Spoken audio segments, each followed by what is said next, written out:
प्यारे भाइयों बहनों, अगर आप एक छोटी सी कविता पढ़कर अगर बोर्ड एग्जाम में 5 से 6 नंबर पक्का करना चाहते हैं या 10 नंबर पक्का करना चाहते हैं तो ये वीडियो आपके लिए है। इस वीडियो में हम पढ़ने वाले हैं क्लास 10th के हिंदी गोधुली बुक से काव्यखंड से चैप्टर 1 राम नाम बिनु बिरथे जगी जन्मा। ये चैप्टर बोर्ड एग्जाम में बहुत बार क्वेश्चन पूछा गया है। इससे ऑब्जेक्टिव और सब्जेक्टिव सारे तरह के क्वेश्चन इससे आते हैं। लघु उत्तरीय, दीर्घ उत्तरीय और ऑब्जेक्टिव सब तरह से क्वेश्चन इससे आते हैं। ठीक है, तो ये चैप्टर बहुत ही इंपॉर्टेंट है, इसलिए इस चैप्टर को अच्छे से समझने के लिए इससे जो है दो लाइन करके पूछा जाता है। इसमें से कोई 2 लाइन आपसे पूछ लेगा और आपसे कहेगा कि आप इसका अर्थ बताइए। ठीक है, जैसे यहाँ पर है, इसमें से कोई आपको 2 लाइन इस करके पूछ लेगा, 2 लाइन पूछ लिया जाएगा और आपसे कहा जाएगा कि आप इसके अर्थ बताइए। ठीक है, तो आपको अर्थ बताने पड़ेंगे, इसलिए आप इस वीडियो को ध्यान से देखिए और वीडियो में हम लोग आगे बढ़ते हैं।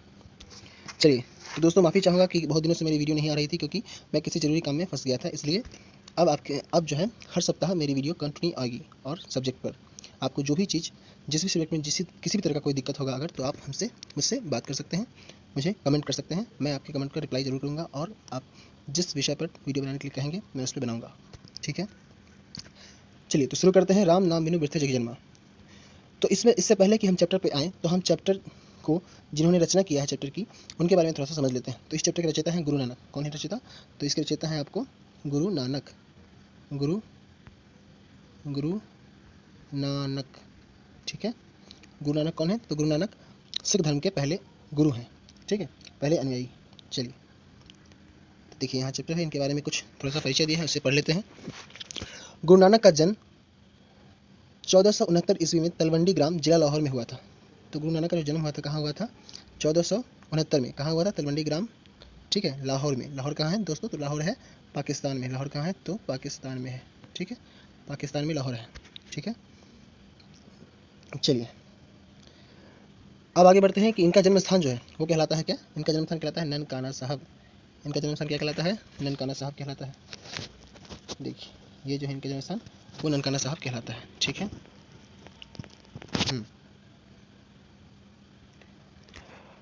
इनके पिताजी का नाम था कालूचंद खत्री। इनके पिताजी कौन थे? तो कालूचंद खत्री इनके पिताजी का नाम था। ठीक है, और माता का नाम क्या था? तो माता का नाम था तृप्ता। पिताजी का नाम कालूचंद खत्री और माता का नाम तृप्ता। और पत्नी जो थी इनकी सुलक्षणी नाम की महिला से इनका विवाह हुआ था। ठीक है, तो सुलक्षणी जो क्या थी? इनकी पत्नी थी। इनके पिताजी चाहते थे कि ये जो है गुरु नानक जो है वो क्या करें? वो व्यापार करें। ठीक है, वो बिजनेस करवाना चाहते थे, किंतु गुरु नानक जी का मन जो है वो केवल भक्ति की ओर ही लगता था। ठीक है, उनका मन जो है आपको भक्ति की ओर लगता था। और वो जो है क्या करते थे कि हिंदू और मुसलमान दोनों की जो है धार्मिक उपासना पर बल दिए। ठीक है, समान हिंदू और मुसलमान दोनों जो हमारे धर्म है उन दोनों के जो धार्मिक उपासना है उस पर इन्होंने गुरु नानक देव ने बल दिया और वर्णाश्रम व्यवस्था का विरोध किया। ठीक है, और कर्मकांडों का भी विरोध किया और कहा कि निर्गुण ब्रह्म ही भक्ति का प्रचार है। भक्ति ही निर्गुण ब्रह्म की भक्ति ही सच्ची भक्ति है, ये उन्होंने कहा। चलिए तो मैं वर्णाश्रम के बारे में थोड़ा मैं आपको बताता हूँ कि वर्णाश्रम क्या होता है। तो वर्णाश्रम व्यवस्था जो है वो उसको कहते हैं जिसमें 4 वर्णों का उल्लेख है। आपको पता होगा कि हमारे धर्म ग्रंथ में 4 वर्णों का उल्लेख है, ब्राह्मण, क्षत्रिय, वैश्य और शूद्र। ठीक है, और कर्मकांड का मतलब होता है कि पूजा पाठ में जो भी हम लोग हवन करते हैं, फल फूल चढ़ाते हैं, अगरबत्ती दिखाते हैं, दिए दिखाते हैं, व्रत करते हैं, जितने भी तरह के अनुष्ठान करते हैं उन सबको मिलाकर कर्मकांड कहा जाता है। तो इसी कर्मकांड और वर्णाश्रम व्यवस्था का गुरु नानक देव ने विरोध किया था और निर्गुण ब्रह्म की भक्ति का प्रचार किया था। निर्गुण ब्रह्म का मतलब होता है कि जिस ईश्वर का रूप, नाम कुछ नहीं हो। ठीक है, वो निराकार हो, उसका कोई आकार ना हो और एकमात्र शक्ति हो, उसको निर्गुण कहा जाता है। ठीक है, और इसके अलावा जिन देवी देवताओं की हम लोग पूजा करते हैं मूर्ति बनाकर फोटो में, उन्हें सगुण कहा जाता है। उन्हें क्या कहते हैं? उन्हें सगुण कहा जाता है। जिनकी हम पूजा करते हैं उन्हें क्या कहते हैं? उन्हें सगुण कहा जाता है। ठीक है, तो भक्ति भी 2 तरह की होती है, निर्गुण और सगुण। चलिए आगे बढ़ते हैं। गुरु नानक ने व्यापक देशाटन किया और मक्का मदीना तक की यात्रा की। ठीक है, कहाँ तक की यात्रा की है? तो मक्का मदीना तक की भी यात्रा की थी। देखिए मक्का मदीना दोस्तों कहाँ है? तो मक्का मदीना है आपको सऊदी अरब में। ठीक है, यानी मुगल सम्राट बाबर से भी इनकी भेंट हुई थी। हाँ, मुगल सम्राट बाबर से इनकी भेंट हुई, क्योंकि मुगल सम्राट बाबर भारत में कब आया था? 1526 में पानीपत के पहले युद्ध में वो यहाँ आया था। ठीक है, गुरु नानक ने सिख धर्म का प्रवर्तन किया। हाँ, इन्होंने क्या किया था? सिख धर्म बनाया। ठीक है, और इनके बाद सिख धर्म में अनेक गुरु आए, जैसे गुरु अर्जुन देव, गुरु तेग बहादुर, गुरु गोविंद सिंह, रामदास, ये सब जो है इसमें गुरु आए। ठीक है, गुरु नानक ने पंजाबी के साथ साथ हिंदी में भी कविताएं लिखी। हाँ, क्योंकि ये पंजाब से थे और सिखों का संबंध पंजाब से अच्छा है, इसलिए आपको ध्यान रखना होगा कि ये पंजाबी के साथ साथ हिंदी में भी इन्होंने रचना की। ठीक है, तो पंजाबी तो आपको ऐसे ही याद रहेगा। ठीक है, इनकी हिंदी में ब्रज भाषा और खड़ी बोली दोनों का मेल है। इनका जो हिंदी है, मतलब गुरु नानक जी की जो हिंदी है, उसमें हिंदी में क्या है, एक तो ब्रज भाषा है और दूसरी खड़ी बोली, इन दोनों का मेल है। ठीक है, ब्रज भाषा और खड़ी बोली दोनों का मेल है, यानी कि इनकी हिंदी में ब्रज भाषा भी है और खड़ी बोली दोनों का मिला हुआ रूप है। ठीक है, इनके भक्ति और विनय के पद बहुत धार्मिक है। इनके विनय और भक्ति के पद जो है वो कैसे हैं, बहुत ही मार्मिक है। इनके दोहों में जीवन के अनुभव उसी प्रकार गुथे हुए हैं जैसे कवि की रचनाओं में होते हैं। जीवन का अनुभव इसमें मिलता है। इनके दोहों को जब आप पढ़ेंगे, सुनेंगे और समझेंगे तो उनमें बहुत अच्छा अर्थ मिलेगा। ठीक है, और जीवन का रहस्य मिलेगा, वैसे ही जैसे कबीरदास की रचनाओं में मिलता है। ठीक है, लेकिन ये क्या किए हैं, उलटवासी शैली नहीं अपनाए। जिस तरह से कबीरदास का होता था उलटवासी शैली, जैसे कि एक तरह का रचना है, जैसे कि कबीरदास का कहा गया है कि कबीरदास की उल्टी वाणी, अंगना सुखल घर में पानी, तो ये उलटवासी कहलाता है। ठीक है, चलिए, इनके उपदेशों के अंतर्गत गुरु की महत्ता, संसार की क्षणभंगुरता, हाँ देखिए इनके उपदेशों में क्या आता है, तो गुरु की महत्ता, संसार की क्षणभंगुरता, ब्रह्म की सर्वशक्तिमत्ता, नाम जप की महिमा, ठीक है, ईश्वर की सर्वव्यापकता, ये सब बातें इनमें आती हैं। ठीक है, इनकी रचनाओं का जो संग्रह है, इनकी रचनाओं का संग्रह किसने किया था, तो इनकी रचनाओं का संग्रह किया था सिखों के 5वें गुरु अर्जुन देव ने। ठीक है, अर्जुन देव ने कब किया था, तो 1604 ईस्वी में इनकी रचनाओं का संग्रह किया था। ठीक है, जो किस नाम से प्रसिद्ध हुआ, तो गुरु ग्रंथ साहिब के नाम से प्रसिद्ध हुआ। आप लोग को पता होगा कि गुरु ग्रंथ साहिब आज भी सिख धर्म का पवित्र ग्रंथ है, गुरु ग्रंथ साहिब। ठीक है, तो इनकी रचनाओं का संग्रह किस नाम से प्रसिद्ध हुआ, गुरु ग्रंथ साहिब के नाम से। चलिए ठीक है, इनकी रचनाओं में है, रचनाएं अगर बात करें तो गुरु नानक देव की रचनाएं कौन कौन सी थी, एक है जापू जी, असादीवार, रहीरास और सोहिला, ये 4 रचनाएं हैं, जापू जी, असादीवार, रहीरास और सोहिला। ठीक है, कहा जाता है कि 1539 में इन्होंने क्या किया, 1539 में इन्होंने वाहिगुरु कहते हुए अपने प्राण त्याग दिए। ठीक है, इन्होंने वाहिगुरु कहते हुए अपने प्राण त्यागे थे। ठीक है, आगे बढ़ते हैं। निर्गुण निराकार ईश्वर के उपासक गुरु नानक हिंदी के निर्गुण भक्ति धारा के एक प्रमुख कवि हैं। सही बात है। पंजाबी मिश्रित ब्रज भाषा में रचित इनके पद सरल सच्चे हृदय की भक्ति भावना में डूबे उद्गार हैं, है ना। निर्गुण निराकार ईश्वर के उपासक है। ठीक है, मैं आपको पहले बता चुका हूँ कि भक्ति धारा 2 तरह की होती है, एक है निर्गुण भक्ति धारा और साथ में होता है एक सगुण भक्ति धारा। निर्गुण के साथ साथ कौन सा होता है, सगुण। ठीक है, निर्गुण के साथ साथ क्या होता है, हमारी सगुण भक्ति धारा भी होती है। ठीक है, चलिए आगे बढ़ते हैं। तो ये किस भक्ति धारा के हैं, निर्गुण भक्ति धारा के एक प्रमुख कवि हैं। पंजाबी मिश्रित ब्रजभाषा में रचित इनके पद सरल सच्चे हृदय की भक्ति भावना में डूबे उद्गार है। पंजाबी मिश्रित ब्रजभाषा, इनकी ब्रजभाषा कैसी है, उसमें पंजाबी मिली हुई है। ठीक है, आप लोग ट्रिक से याद भी रख सकते हैं कि चूंकि सिखों का संबंध पंजाब से ज़्यादा है, पंजाब से उनका महत्वपूर्ण संबंध है, इसलिए इनकी रचना में पंजाबी भी है। ठीक है, इन पदों की में कबीर की तरह प्रखर सामाजिक विद्रोह भावना भले ही न दिखाई पड़ती हो, किंतु धर्म उपासना के कर्मकांड मूलक सांप्रदायिक स्वरूप की आलोचना तथा सामाजिक भेदभाव के स्थान पर प्रेम के आधार पर सहज सद्भाव की प्रतिष्ठा दिखलाई पड़ती है। ठीक है, कहा गया है कि इनकी रचनाओं में अगर बात करें तो कबीर की तरह प्रखरता भले नहीं दिखाई दे, किंतु धर्म उपासना का जो कर्मकांड था और सांप्रदायिक स्वरूप था उसकी खूब आलोचना किए हैं गुरु नानक भी, और साथ साथ सामाजिक भेदभाव के स्थान पर प्रेम का जो आधार होता है, प्रेम को जो है प्रसारित किए हैं। ठीक है, उन्होंने कहा कि कर्मकांड और सांप्रदायिक स्वरूप जो होता है उसका ये आलोचना किए, और समाज में जो भेदभाव होता था उसके आधार पर प्रेम को जो है महत्व दिए। ठीक है, चलिए, नानक के पद वास्तव में प्रेम एवं भक्ति के प्रभावशाली मधुर गीत। इनका जो पद है कैसा है, प्रेम और भक्ति का प्रभावशाली गीत भी है और मधुर गीत भी है। ठीक है, यहाँ नानक के ऐसे 2 पद प्रस्तुत हैं। ठीक है, अगर बात करें इस चैप्टर में तो कितने हैं, 2 पद हैं। ठीक है, पहले पद की अगर बात करें तो प्रथम पद बाहरी वेशभूषा। ठीक है, प्रथम पद क्या गया, तो बाहरी वेशभूषा, पूजा पाठ और कर्मकांड के स्थान पर सच्चे सरल हृदय से राम राम के कीर्तन पर बल देता है। यानी कि इनका पहला पद समझाता है कि बाहरी वेशभूषा, पूजा पाठ और कर्मकांड से ज़्यादा महत्वपूर्ण है भगवान का नाम जपना। ठीक है, साथ ही क्योंकि इसके पीछे कारण भी है, क्योंकि नाम कीर्तन की सच्ची स्थायी शांति देकर व्यक्ति के इस दुखमय जीवन के पार पहुंचा जा सकता है। गुरु नानक देव जी का मानना है कि नाम कीर्तन एक बहुत ही प्रभावशाली चीज़ है, इसका बार बार अभ्यास करके व्यक्ति दुखमय जीवन के पार पहुंच सकता है। ठीक है, ये इनके पहले पद में कहा गया है। ठीक है, चलिए, दूसरा है कि इनका द्वितीय पद अगर बात करें तो द्वितीय पद में क्या है कि सुख दुख में एक समान उदासीन रहते हुए, ठीक है, मानसिक दुर्गुणों से ऊपर उठकर, ठीक है, सुख दुख में क्या रहना है, एक समान रहना है, यानी सुख में बहुत ज़्यादा हमें अति उत्साहित नहीं हो जाना है और दुख से निराश नहीं हो जाना है। अंतःकरण की निर्मलता हासिल करने पर जोर दिया गया है। ठीक है, क्या चीज़ पर जोर दिया गया है, अंतःकरण की निर्मलता हासिल करने पर जोर दिया गया है। संत कवि गुरु की कृपा प्राप्त कर इस पद में गोविंद से एकाकार होने की प्रेरणा देता है। ठीक है, इसमें जो है गुरु नानक जी हमें समझाते हैं कि गुरु की कृपा प्राप्त करने से व्यक्ति जो है भगवान से एकाकार हो सकता है। गोविंद मतलब यहाँ, गोविंद का मतलब यहाँ ईश्वर से है, गोविंद मतलब यहाँ क्या है, ईश्वर।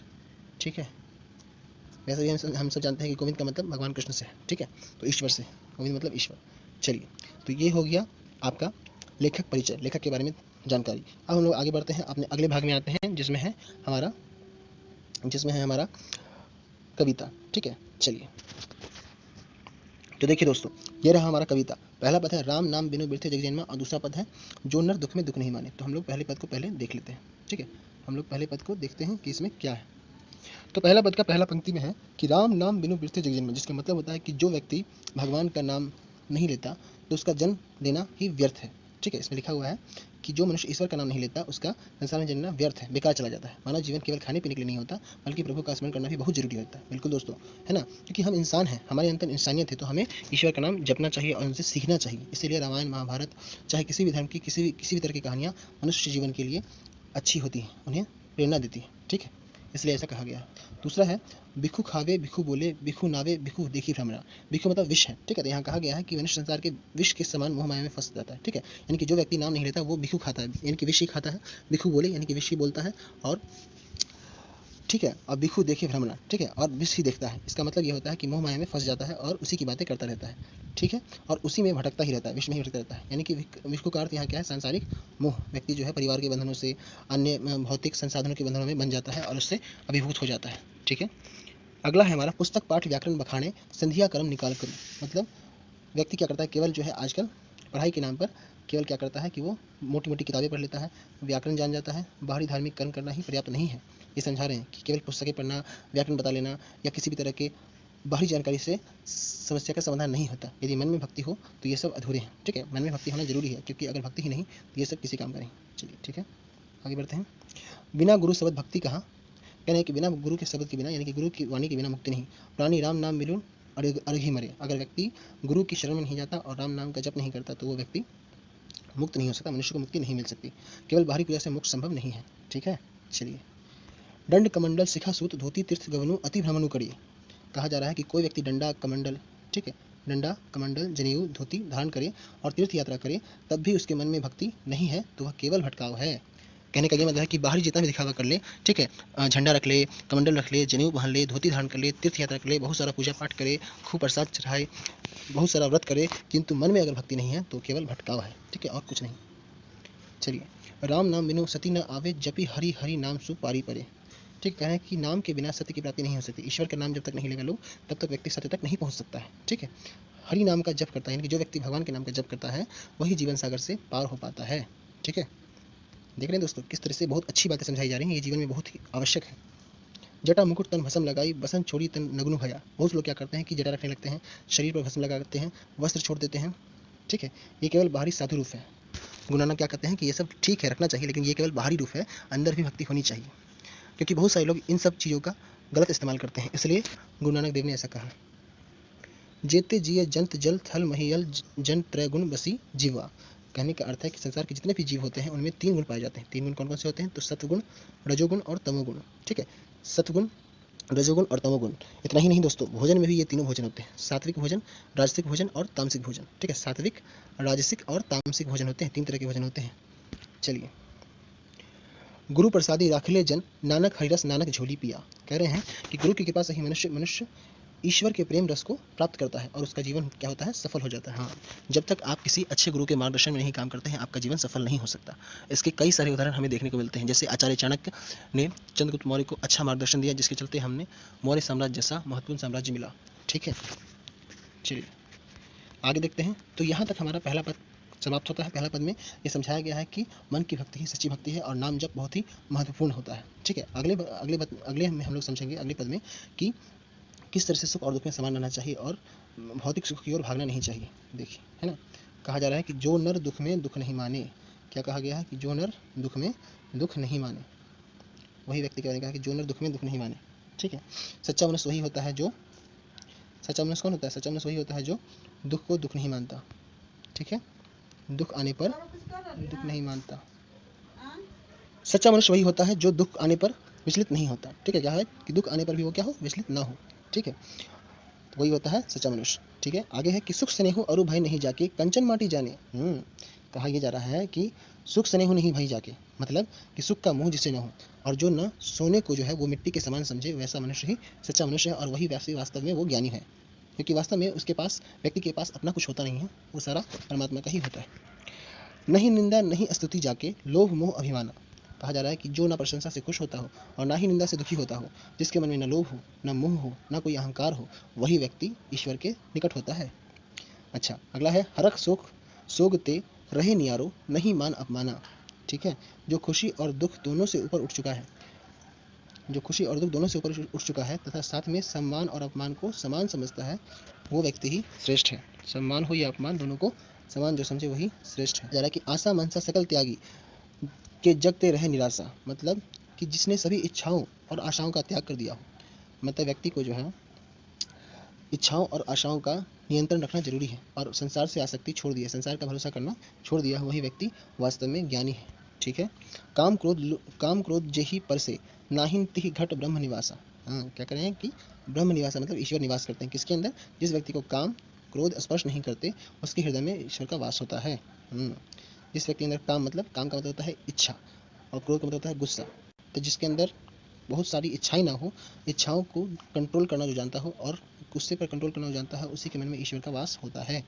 चलिए, तो ये बहुत जरूरी है, जीवन में हमें बहुत काम आता है। साथ ही है गुरु कृपा जही पर नर पे किन्हीं तिहि यह जुगति पिछानी। कहा जा रहा है कि गुरु की कृपा से ही मनुष्य इस जीवन के सत्य को समझ पाता है। हाँ, अगर मनुष्य को जीवन के सत्य को समझना है तो उसे किसी न किसी श्रेष्ठ गुरु के कृपा में जाना पड़ेगा, तब जाके वो समझ सकता है कि वास्तव में सत्य क्या होता है। ठीक है, नानक लीन भयो गोविंद से जो पानी संग पानी। हाँ, नानक कह रहे हैं कि नानक जो है गोविंद यानी भगवान में लीन ऐसे हो गए हैं जिस तरह से पानी में पानी मिल जाता है, उसी तरह कह रहे हैं कि मनुष्य को भी, ठीक है, ईश्वर में उसी प्रकार मिल जाता है जैसे पानी में पानी मिल जाए। कौन मनुष्य मिल जाता है, तो ऊपर मैंने जिन बातों का वर्णन किया है वैसे मनुष्य उसमें मिल जाते हैं, जिनके मन में क्रोध ना हो, न लोभ हो, जो क्रोध को नियंत्रित कर सकते हो, ठीक है, जो सुख और दुख में समान रहते हो, जो कंचन यानी सोने को मिट्टी समझते हो, ऐसे लोग ही ईश्वर के साथ वैसे मिल जाते हैं जैसे पानी के संग पानी। ठीक है दोस्तों, तो ये इस तरह से हमारा ये चैप्टर कंप्लीट होता है। और अगर आपको वीडियो अच्छा लगा तो चैनल को सब्सक्राइब कर दें, एक लाइक कर दें, जिससे हमें मोटिवेशन मिलता है और आपके लिए वीडियो बनाने के लिए हमें प्रोत्साहन मिलता है। तो दोस्तों धन्यवाद, अगली क्लास में अगले चैप्टर के साथ मिलते हैं। जय हिंद।